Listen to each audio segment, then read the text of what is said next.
Welcome to the Unconventional Path, Entrepreneurship and Innovation Stories and Ideas. Hi, I'm Bela and Mike, a former three-time entrepreneur, venture capitalist, and now the recently retired David D. Ray Professor of Innovation and Entrepreneurship at Clarkson University. And coming to you from Münster, Germany, I'm Mike Wasserman, Professor of International Management at the Münster University of Applied Sciences. Thanks for joining us today, and we hope you enjoy listening to today's mini podcast as much as we've enjoyed creating it. Many people often ask me, Mike, why are you and Bela doing this? And I'll tell you, it's not to make money. The two of us both like to learn from smart and interesting people about how the world is changing, how innovation and entrepreneurship are changing, and we like to overlay our observations and compare them with the lessons that we've each learned over 3+ decades as entrepreneurs, investors, managers, and professors. To do this, we've put together our network of interesting friends, former students, and business partners, along with other people that we've met recently, to bring you interesting stories, ideas, and insights into innovation, entrepreneurship, and the people that take unconventional paths to find happiness at work and in life. So Mike and I do these mini topics on occasion, and they're really meant to be get you thinking about various different topics that are of interest to entrepreneurs. So there's no interview today. These are typically shorter sessions, 10 to 15 minutes long. And today's mini topic is sustainability and entrepreneurship. Yeah, Bela and I both recently returned from short trips that we took. Bela, you spent how many days on a sailboat?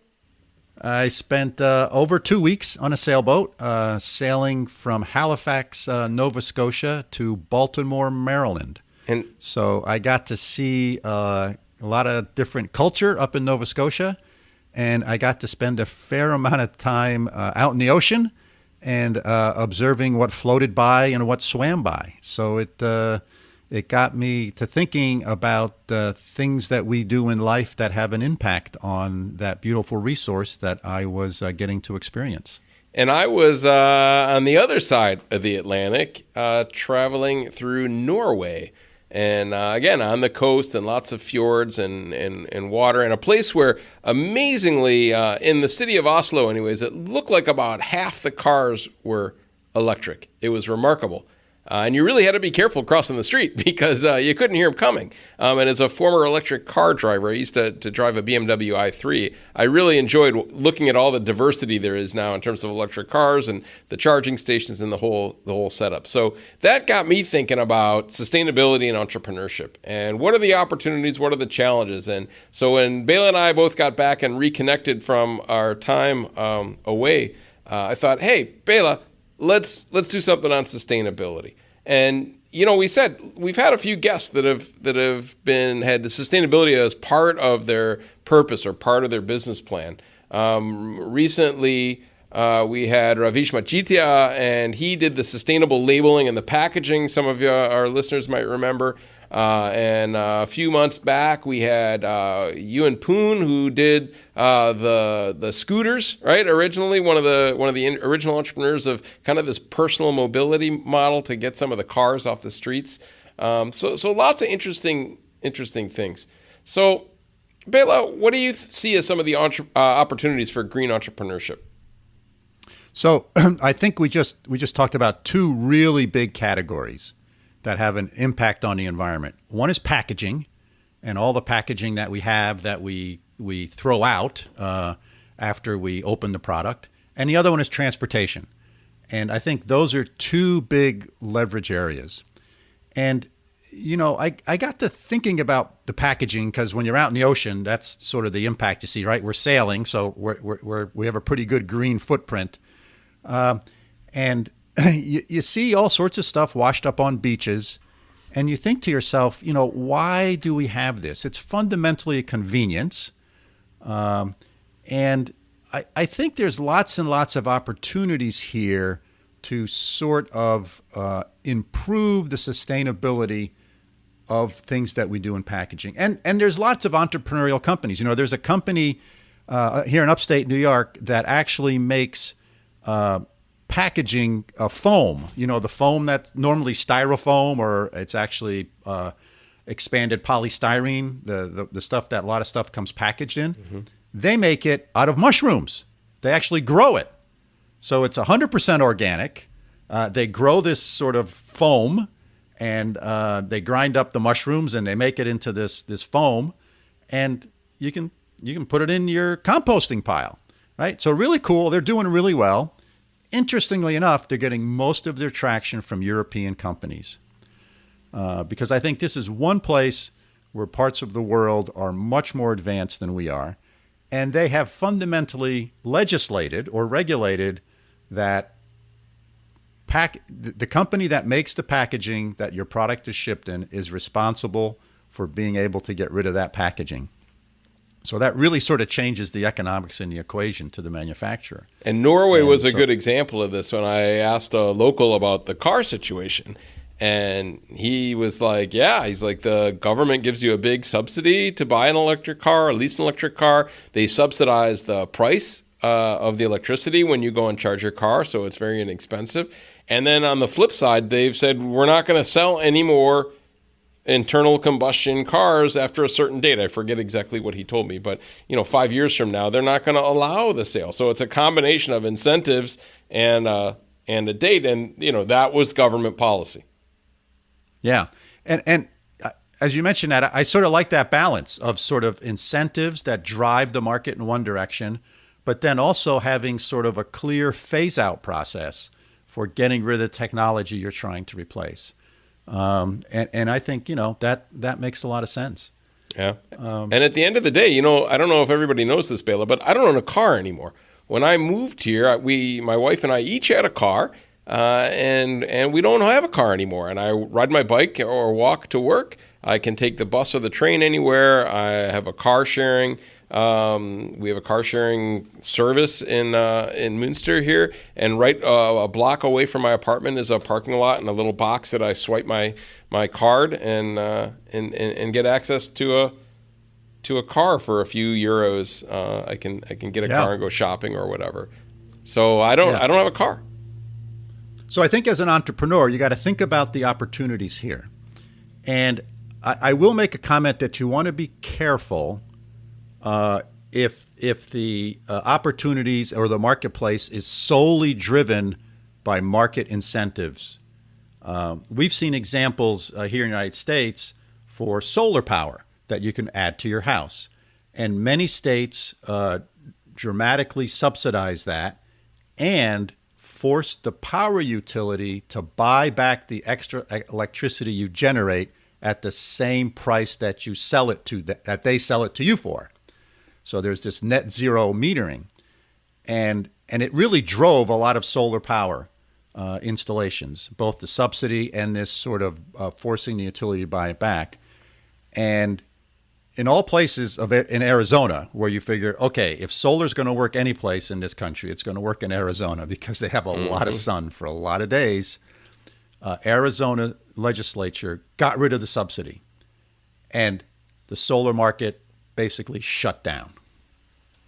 So the point I'm trying to make here is, as entrepreneurs, you want to be careful that your business doesn't solely rely on these subsidies. I think you want to think about market niches that sort of have this balance of making economic sense with or without these subsidies. The subsidy should be a sweetener, not something that's driving 100% of the market. So, because you do run this big risk of policymakers changing their mind or changing the policy, and then poof, you could be gone. Yeah, so let's bring it back to packaging, Bela, right? And even just thinking about the bathroom, right? And how many plastic bottles do you have in your bathroom? I was, now in Europe at least, and I think in the US too, they're starting to get rid of those little plastic bottles of shampoo and conditioner and lotion, and they're just putting big refillable bottles in the hotel bathrooms, which is great. And that got me thinking about my own bathroom and how many plastic bottles I go through. We go through in a month or whatever. And I did a little research just on the web and just to see what's out there. And the first thing I found were bamboo toothbrushes. That the plastic in your toothbrush, people go through. I don't know. I think I have to go to the dentist tomorrow, and I think they would tell you every 3 months at least you should have a new toothbrush. And that thing's made of plastic with nylon bristles. And entrepreneurs developed bamboo handles, and the brushes are still nylon, and you have to snap those off. And those, but 80% of the mass of this thing is now bamboo, and it takes 6 months to biodegrade in a landfill or in a compost pile. Right. And in related to this, on the laundry side, washing clothes, we've gone to concentrated detergents, right? So instead of using a cup of detergent like you used to in the past, which we all learned that most of those detergents were 80% water and you had to use a whole cup. Now you use a tenth of a cup to do your laundry. Well, why can't we do the same thing with shampoo that I use for washing my hair, right? Why do I need to put a 3-ounce blob in my hand when that's mostly water? Why not be able to just put a little drop in there, and that gives me enough soap and conditioner to wash my hair? Yeah. So I think there's lots of opportunities like that. Yeah. In the UK, there's a brand called Bela and Savon, and they make shampoo bars. They've taken all the water out, and the ingredients are in a bar, like a bar of hand soap, right? Old school. Like soap, yeah. And no plastic. They wrap it in paper, and that's how it's sold. And you just lather it up. Why ship a bottle full of water when you're taking a shower or a bath, and that's water? So you just lather it up, and it's the same ingredients as bottled shampoos, and they sell a conditioner same way. Yeah.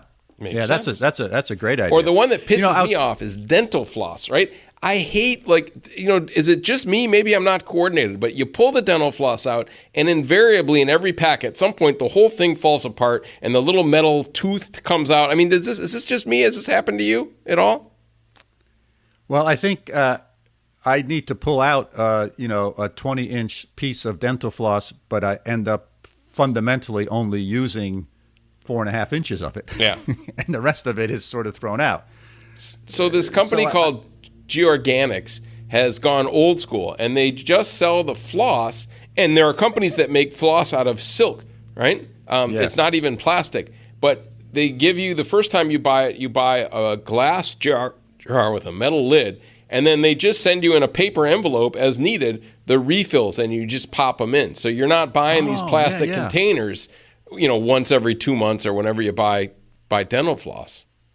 Yeah. It's cool. Yeah. The bakery used to have like a thing of twine that sat inside this little box. Oh, we right? are so old. That 1,000 feet of twine in this little box that they would just pull out. And, people aren't going to remember that. They used to hang. Remember, it used to hang on top of the counter, and they'd pull it down, and somehow magically it would get cut, right? And then they'd wrap up the box, right? Yeah. Yeah, nobody's going to remember that. People are going to think we are ancient, dude. But I love it. So I think what's interesting, Mike, is that, our journey to plastics and our journey away from wood was driven by everything was in glass fundamentally before plastic. All the containers were made out of glass, and plastic was sort of the cheaper, lighter way of doing it, save money transporting it. But plastic is really challenging to recycle, and glass is super easy to recycle. And I think, it's fundamentally made of sand. And so there's this real opportunity here to sort of rethink some of those things. Everything was made out of wood and or paper, right? Mm-hmm. So paper wrapped a lot of stuff, or paper derivatives. And, we were cutting down all the trees. So we sort of said, hey, we got to preserve trees, and we moved to plastics. But the move to plastics in both of these examples, to replace glass and to replace paper, when we did them, we thought they were good ideas, but they've really turned to haunt us here in the years later. Yeah, and I think this. Go ahead. Sorry. Because we never really think about what happens to things after we're done using them. Right, and I think that plastics have an important role, but not for things that we're throwing away, not in disposable regular use senses. That plastic is lightweight, it's strong, right? And for the very reasons that it doesn't break down, right, in light or heat or things like that. That It's not like, we want to ban all plastics. That's not, I think, what I'm advocating anyways, but it's just thinking about where and when we use plastics, that it's the appropriate time versus alternatives. So these bits and pieces don't wind up in the ocean and in the food stream and in people's bodies. I think that's where we've kind of the pendulum has swung too far the other direction. It needs to come back a little bit toward the middle, Yeah, it's the single use. It's the single use plastic containers that are a challenge. But all kinds of entrepreneurial opportunities here, I think. Yep. The certainly in Europe, and I think increasingly in the U.S., people's perceptions have changed. People might be willing to pay a few cents more for something that's sustainable.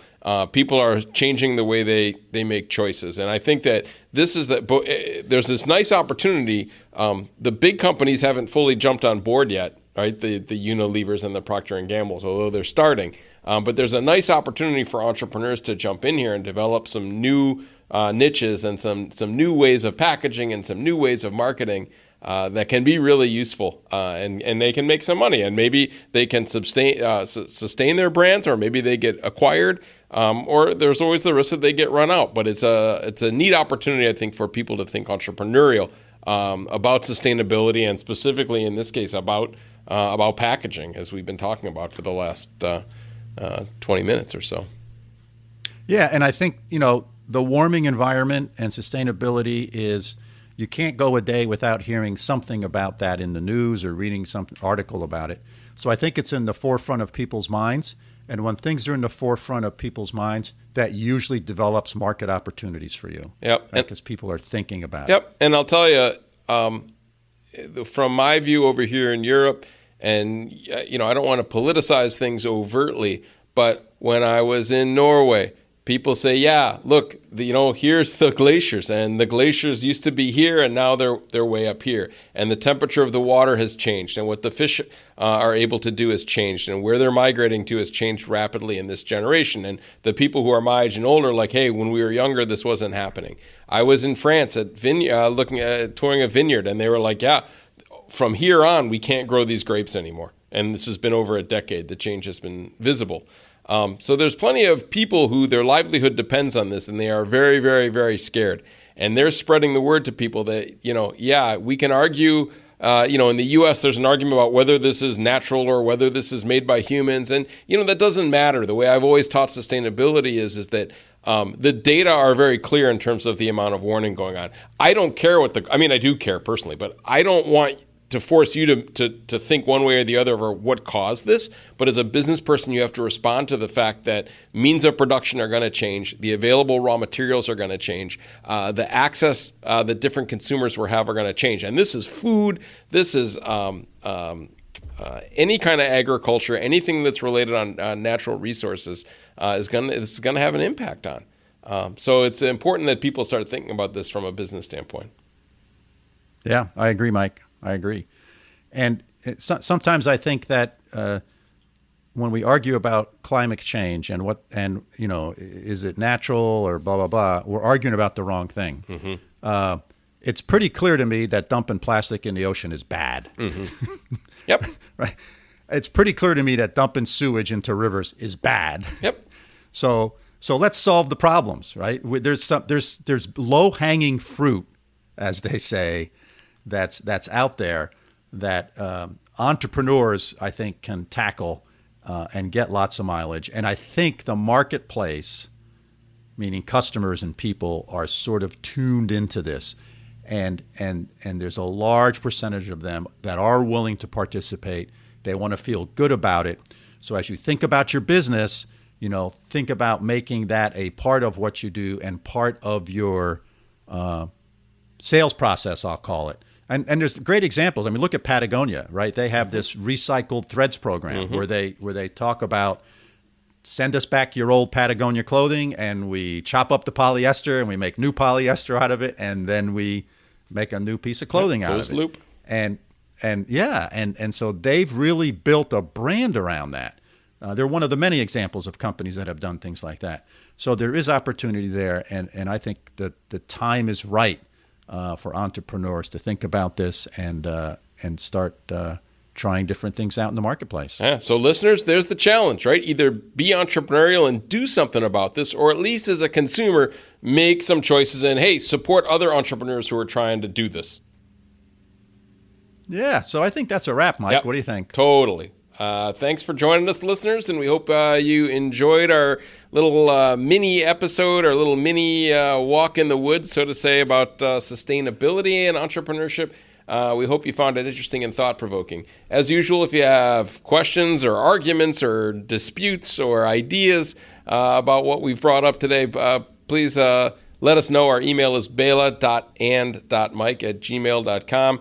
And if you like what we're doing, hit subscribe on your podcast app or a like or whatever it is that your podcast tool uses. And even it'd be great if you consider writing us a quick review. If you know others that might find us interesting, please share us with them.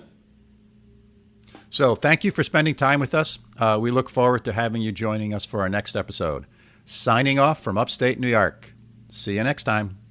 And that's it from over here in Münster, Germany. Have a great week, Bela. We'll talk with you soon. This podcast is produced for Mike and I by our friends at Busy Media of Schenectady, New York. They can be found at busymedia.co.